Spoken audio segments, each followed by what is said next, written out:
Hello, ici Johan, bienvenue pour le bilan du Book Club Game Entrepreneur pour le livre du mois. Chaque mois, on se retrouve et je vous partage un livre qu'on lit ensemble durant le mois. Et à la fin, on fait un petit point, un petit bilan des apports du livre et le livre du mois suivant. J'ai eu l'idée, donc en commençant l'été 2020, pour pouvoir vous proposer des lectures, qu'on découvre des livres ensemble, des pépites ensemble, qu'on les partage. Et vous avez été nombreux sur les groupes, notamment le groupe Les Game Entrepreneurs Heroes Club, donc le groupe de clients à partager vos résultats. Et d'ailleurs, je vous invite à mettre justement les forces, vos 5 forces que vous avez identifiées par le test, je vais en parler. Et puis ceux qui sont aussi sur les Game Entrepreneurs, le groupe ouvert, qui n'est pas que pour les clients, ben voilà, je vous ai proposé ça au début du mois et c'était ce livre Découvrez vos points forts, et avec le test des forces pour identifier vos 5 forces principales et comment exploiter ces forces dans vos projets, dans votre vie professionnelle. Ça aide à trouver sa voie, ça aide à mieux se connaître.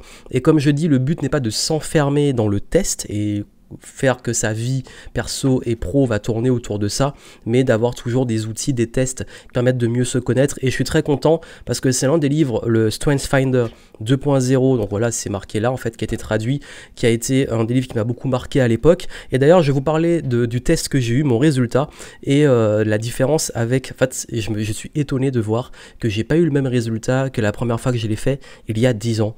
Oui, 10 ans, comme quoi on change, hein. Et en fait, je vais vous dire, les résultats que j'ai eus sont très parlants parce que ça montre mon évolution, notamment au niveau de l'entrepreneuriat et du leadership. Et je pense, apparemment, on peut payer pour débloquer plus d'éléments. Mais je pense qu'il y a quand même beaucoup de similitudes parce que me connaissant et ayant d'autres approches, je reconnais des points qui sont très similaires. Donc vous, dites-moi en commentaire si vous avez fait le test, c'est très important. Sur la vidéo YouTube, vous mettez en commentaire les 5 thèmes principaux, donc les 5 forces principales que vous avez eues via ce test. Et ça m'intéresse vraiment de mieux vous connaître et savoir quelles sont les forces que vous allez exploiter. Et ce livre vous pousse justement à exploiter ces forces, à savoir comprendre ces atouts, comment les utiliser dans vos projets et comment vous allez pouvoir, en vous connaissant mieux, exploiter surtout vos forces. On a trop souvent tendance à aller vers ses faiblesses ou à se chercher, trouver sa voie, etc. Et je trouve que cette approche-là est vraiment intéressante, complémentaire à d'autres. Donc vraiment, je serais curieux de savoir quel est le résultat du test que vous avez eu. Et je vais vous donner le mien avant de vous partager le livre du mois d'août 2020 et qu'on va pouvoir lire ensemble. C'est un livre que j'ai déjà lu, mais que j'ai envie de relire parce que pour tous ceux qui sentent un petit peu différents, qui se sentent pas forcément à leur place, surtout dans la société quand on prend la voie de l'entrepreneuriat, mais pas que.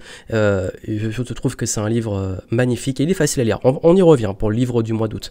Donc, voici le résultat que j'ai eu pour les 5 forces qui sont tirées du test. Le test met à peu près entre 20 et 30 minutes à faire. Et je vais d'abord vous donner le résultat que j'ai eu à l'époque, donc il y a 10 ans, quand j'avais fait le test. Donc j'avais eu, à l'époque c'était même pas encore traduit, c'était en anglais. Donc j'avais Adaptability, Relator, Strategic, Maximizer, Futuristic. Donc adaptabilité, relation, stratégie, maximizer, je sais même plus ce que ça voulait dire exactement, futuristique, dans le futur. Surtout qu'à l'époque, quand j'étais jeune, j'étais vraiment à fond futur, nouvelles technologies, vision, évolution marketing, digital. J'étais vraiment à fond futur. Et dans ces 5 forces que j'ai eues à l'époque, il n'y en a que 2 qui restent maintenant, les autres ont changé. Comme quoi, quoique je pense que, quand on me dit ça, ça me parle toujours. Et je pense qu'il n'y a pas forcément j'ai pas tant changé que ça, je pense, dans le fond. Par contre, en termes de force, j'ai peut-être pris beaucoup plus de posture et d'aisance parce que je pense que ce qui est tiré du test maintenant est beaucoup plus parlant. Donc vraiment, ça c'était le test de l'époque que j'avais imprimé à l'époque, que j'avais gardé en archive. Je suis bien content et j'étais retombé dessus et je me suis dit il fallait absolument que je vous le partage pendant le confinement, et vous avez été nombreux à prendre le livre et faire le test. Donc voilà ce que j'ai eu à l'époque. Donc en refaisant le test, édition 2020, à l'époque je l'avais fait je crois en 2009 ou 2010, je sais plus, là, donc il y a toujours le stratégique et qui est en premier, stratégique. Bon là forcément, c'est mon métier, c'est devenu mon métier, la stratégie. Il y a relationnel, donc j'ai gardé le relationnel, donc stratégie relationnelle, j'ai gardé les deux. Et ensuite il y a assurance, je vais revenir sur ce qui est détaillé, et vous aussi vous pourrez les partager en commentaire. Et responsabilité, donc tu m'étonnes, franchement je passe mon temps à vous dire faut être responsable, prendre ses responsabilités. Quand on gère un business on est obligé. Et il y en a un qui m'a surpris mais qui me parle quand même, c'est prudent. Prudent, pourtant dans le test j'ai l'impression d'avoir parlé beaucoup de prise de risque, mais c'est vrai que je suis prudent, mais pas prudent dans le sens prudent dans je prends pas de risques. Je suis prudent, je prends des risques qui sont mesurés. Je fais pas n'importe quoi. Donc vous avez vu qu'en fait, ces forces, stratégie, relationnelle, assurance, responsabilité, prudence sont quand même des choses que j'utilise tellement beaucoup dans la posture de leadership, d'entrepreneuriat, que ça m'étonne pas que ça soit ça qui soit sorti. Et franchement, quand j'ai fait le test, j'ai pas beaucoup hésité sur les réponses, à part certaines où j'hésitais beaucoup et je mettais neutre. Que généralement, c'est vous avez deux choses et vous mettez le curseur sur ce qui est plus parlant pour vous. Donc du coup, stratégique, ça me dit que voilà, prévoit plusieurs façons d'agir, confrontée à n'importe quelle situation donnée, elle entrevoit rapidement les questions pertinentes. Je pense que dans mon métier, c'est ce que je vous propose, de la stratégie business. Relationnel, donc personne à dominante relationnelle aime entretenir des relations étroites avec les autres, notamment elles aiment travailler dur avec des amis pour atteindre le même objectif. Et je pense que j'ai beaucoup insisté dans le test en disant que je cherchais pas à avoir un gros réseau ou plein d'amis, mais que je misais sur les relations qualitatives, donc ça m'étonne pas. Parce que moi j'aime bien avoir des liens de confiance très très forts, ce qui est aussi lié à mon côté introverti et tout. Alors il y a assurance, donc les personnes à dominante assurance ont confiance en leur capacité à gérer leur propre vie. Ça, je pense que je l'ai vraiment, il y a 10 ans, je ne l'avais pas. Je pense que je ne l'avais pas. Mais aujourd'hui, je l'ai développé. Elles possèdent une boussole interne qui leur donne l'assurance que les décisions qu'elles prennent sont les bonnes. Encore sur les décisions. Ensuite, il y a responsabilité. Donc, les personnes à dominante responsabilité se sentent psychologiquement responsables de ce qu'elles disent vouloir faire. Elles s'engagent à des valeurs sûres telles que l'honnêteté et la loyauté. Comme par hasard, tout ce dont je parlais juste avant. Prudent, personnes à dominante prudent ne prennent décision et n'opèrent des choix qu'après mûre réflexion. Elles anticipent les obstacles. C'est vrai que j'ai ce côté à imaginer le pire pour préparer le meilleur, mais c'est aussi mon métier. Donc je pense qu'au niveau professionnel, c'est ultra parlant, et je crois que voilà, ça c'est ce qui est tiré de mes forces. Et ce qui est bien, c'est qu'en plus de ça, il vous donne voilà, il dit, je vois sur mon écran, il vous dit la description du thème que je vous ai donné, il donne des méthodes personnalisées d'approfondissement de vos points forts, qu'est-ce qui vous distingue des autres, les questions à vous poser. Donc, et vous avez aussi dans le livre l'exploitation de ces forces qui ressortent et comment les exploiter dans votre quotidien.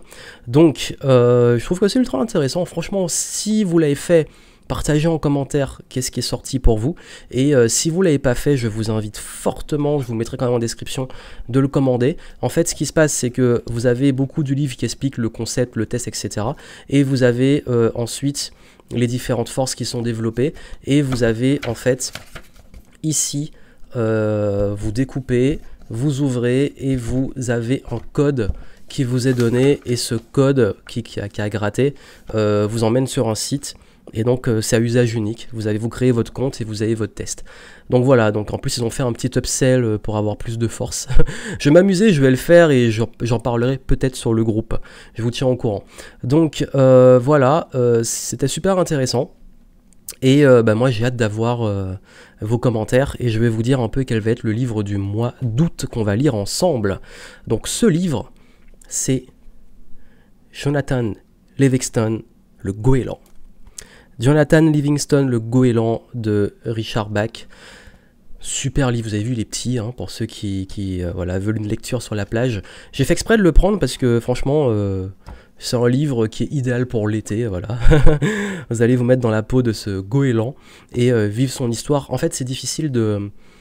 C'est tellement petit, c'est un peu comme l'alchimiste. C'est un conte, c'est un rite initiatique, une sorte de conte de fable qui se met dans la place d'un goéland qui rêve de pouvoir voler très très haut, de dépasser toutes les limitations que son groupe et son clan lui imposent, et toute sa famille, son groupe et tout lui demandent de rester dans les rangs, le rejette parce qu'il est trop ambitieux, il est trop fou. Je vous laisse pas trop vous spoiler parce que ça se découvre. Mais j'ai trouvé vraiment, c'est vraiment ultra inspirant, surtout pour ceux qui prennent la voie de l'entrepreneuriat, alors que l'environnement vous décourage, alors que vous vous sentez peut-être aussi différent, vous cherchez votre place, vous avez des ambitions, vous avez envie de faire des choses, et je trouve que c'est très beau comme livre, donc je vous invite à le lire ce mois-ci, et je l'ai choisi exprès parce que je trouve que c'est un super livre estival, donc vraiment... Pour le mois d'août, vous lisez ce livre, on fait le bilan à la fin du mois et on parlera ensuite du mois de septembre, chaque mois, comme ça, chaque fin du mois ou début du mois. Là, comme on finit sur un vendredi 31 juillet, je voulais le partager avec vous, mais généralement c'est début du mois, j'annonce le livre le vendredi, à la place du Level Up Live, parce que normalement... j'enregistre, je publie et là normalement je suis en Zoom avec les clients de l'Académie Game Entrepreneur pour faire le Zoom du mois. Donc c'est pour ça que au lieu d'avoir le live que vous avez comme tous les vendredis à 13h, vous avez un livre à lire pour le mois, on le lit ensemble et puis on échange dessus sur Instagram et sur les groupes dont vous avez les liens en descriptif. Donc voilà, je vous souhaite une bonne lecture, j'ai hâte d'avoir vos retours sur le test et je vous dis à très vite.